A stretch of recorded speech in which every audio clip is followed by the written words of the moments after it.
So we are getting ready to head to Mackinac Island. There's a ferry ride, there's a car ride to the ferry. There's a ferry ride, and then there's a horse-drawn carriage ride over there. So we're looking forward to seeing that. What do you want to most see on Mackinac Island, Chris? I mostly just want to drive around the carriage and hopefully see some interesting sights. That butterfly thing sounds very interesting. And then she wants to have lunch at the Grand Hotel. Yes. So we'll see how all that works out. We'll catch you in a few minutes.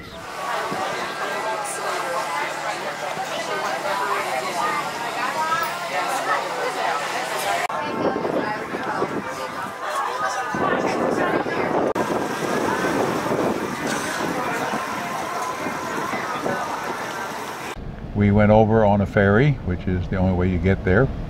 There is no bridge to it and no motorized traffic allowed on the island, which is interesting, but they outlawed motorized vehicles years and years and years ago. Water on the Great Lakes can get bumpy, so while walking about, please use the handrails and backs of seats. One untimely slip can ruin your Mackinac Island trip.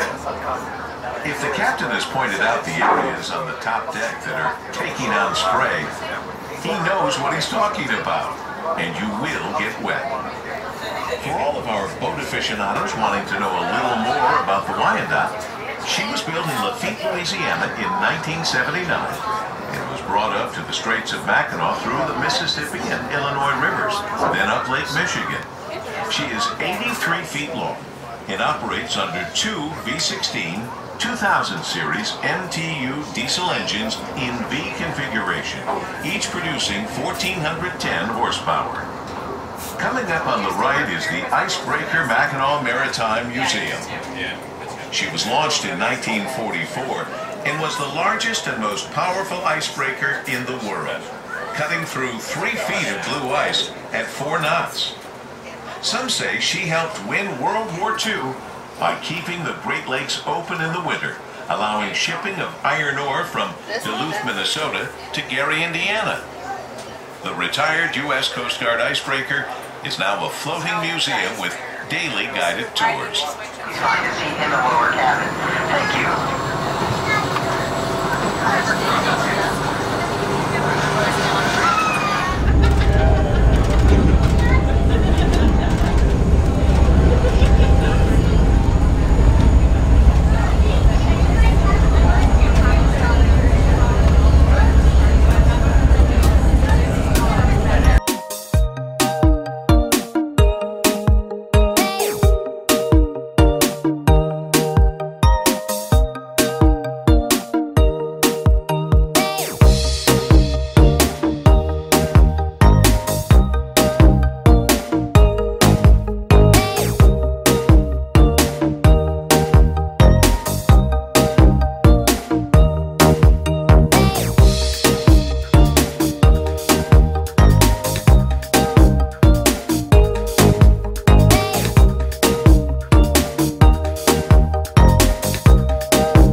There are lots of horses around. It's going to be a fun day.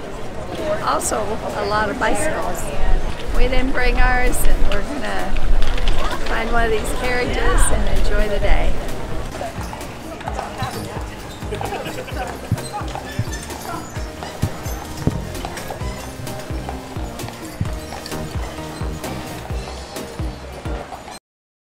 We booked a ride on a horse-drawn carriage, not carriage really, it's a wagon with seats on it really.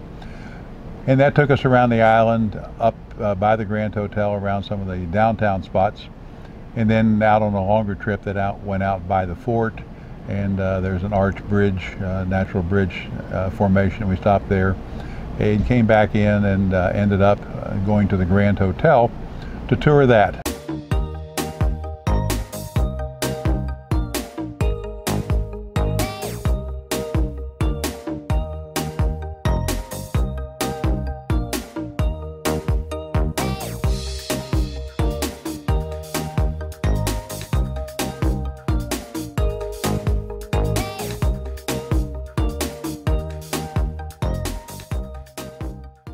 One of the most famous people that was responsible for making Mackinac Island what it is was John Jacob Astor.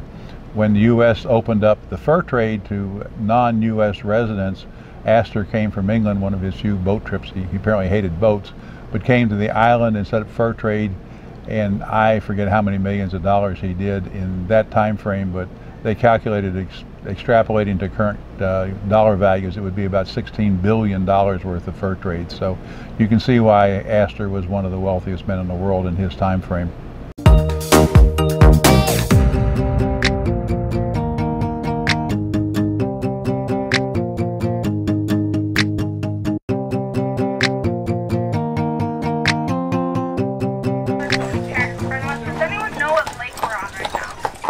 Huron. Huron. Very good. That's very good.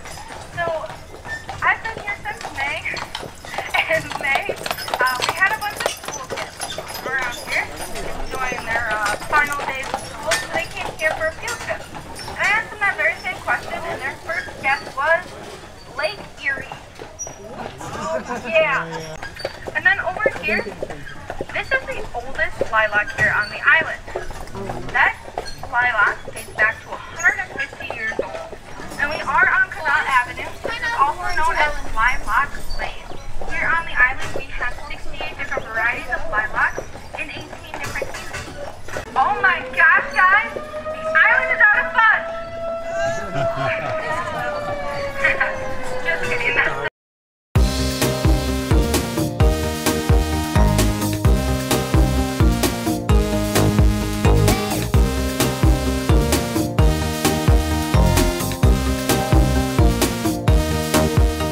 Well, one of the things I really enjoyed was the Wings of Mackinac, and this is basically a house, a glass house with a lot of greenery and flowers for butterflies.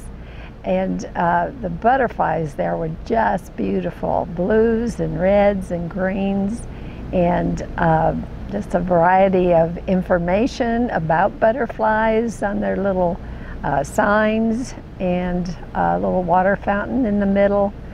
And it was really, really special as you see butterflies flying up to the ceiling of this this building, and to the windows, to the greenery. The flowers, of course, are the main thing, and they would land on different individuals too as they were slowly walking through. As we left, they checked us to be sure we didn't have a butterfly sitting on a backpack. I thoroughly enjoyed the butterfly spot too. That was really unique. Obviously seen butterflies before, but there were some really gorgeous specimens just flying around. And inside of this building, no one of them landed on my backpack for a while. There was another gentleman there, had one land on his finger for quite a while. So it's really fascinating to watch them just flit and fly around. They did caution you to be careful where you step, because the butterflies are known to land on the floor, and they didn't want you to step on any of them, which made a lot of sense. But that was a very fascinating part of it.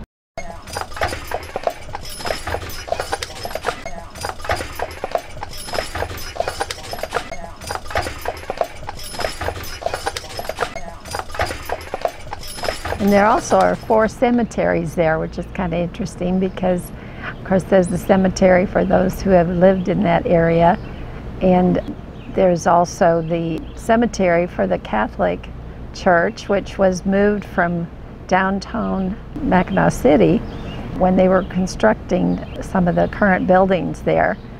And so they have the Catholic cemetery, and then across the road from that is the Protestant cemetery, as well as the Post Cemetery. So that was kind of interesting. They were all, of course, in the same area. And so for folks who like to look at the really old stones, that would be a really good place to go. Now, there's an interesting story that there was a family. They had a 12-year-old daughter who tragically perished crossing the ice one winter, and she was buried in one of the cemeteries, and the wife was buried in a different cemetery, and then their husband was apparently a very influential individual, and while he was not in the military, he was buried in the Post Cemetery as a semblance of honor of his contribution to the community. So this one family, a wife, husband, and their daughter, and they're in 3 different resting places. So I thought that was kind of an interesting turn of events. The ride through the state park, part of the tour, was very interesting as well. More relaxing, less busy, met a lot of bikers, great bike area. But that was a nice ride and, you know, just like I say, a quieter one. Well, we did spend the day today on Mackinac Island. I did, for one thing, learn the pronunciation of the word is Mackinac, not Mackinac. It's a French spelling which is kept for the island for whatever reason. And the city on the land side is Mackinac City, spelled with an A-W, versus Mackinac, spelled with an A-C, which apparently is the French spelling. I have no idea why they kept the French spelling for that one and not the city on this side, but that's the way it is. So we had a great time. Another favorite part was the Grand Hotel. It was very impressive and a lot of history, and we enjoyed looking around the hotel and going to the top of the hotel. I guess it would have been like a 5th or 6th story, but it was just a small area where we could sit and have a cold drink and enjoy the view from there. The Grand Hotel was an interesting place. It was built in the late 1800s, 1897 if my memory is correct. And it was actually built to several hundred rooms in 90 days, which was quite a feat. I told Chris they didn't have to worry about OSHA building inspectors, so they could build it a lot faster in those days. Another interesting point on the island, the summer governor's mansion for the governor of Michigan is on the island. So it was built originally by someone from Chicago. I think it was 25 rooms, something like that, a huge, huge building that he was able to build when it was originally constructed for $15,000. So when the state of Michigan was looking at acquiring it, he sold it to the state for the same amount of money he paid to build it. So 25 rooms, probably a 20,000 square foot facility, and the state bought it for $15,000. So that was a pretty good deal for them. There was a house in town when the island was first settled that sold for $100. They didn't tell us the payment, but the gentleman was able to fully pay for the house in 5 years with whatever income he had. There is a fort on the island. Actually, there's 2 forts on the island. One of them has been burnt down by lightning strikes about 4 times. It's up on top of a hill. It's been rebuilt 4 or 5 years ago, and this time they installed a lightning rod to hopefully protect it from happening again. But Fort Mackinac is there. It was a fort back in the days of the War of 1812. The British invaded from Canada with 600 men and easily conquered the 60 men that were holding the fort. Of course, Washington had not yet informed the people at the fort that we were at war with England in the War of 1812. And so they were totally unprepared for anything. The British came in, fired 1 cannonball, said, if you don't surrender the fort, you know, we will burn down the town, and with all the occupants in their houses still. So they surrendered the fort without much fighting. It also is, Post Cemetery is one of 3, I believe, cemeteries where the flag flies at half-staff. It's one of 4. One of 4. There are 3 others.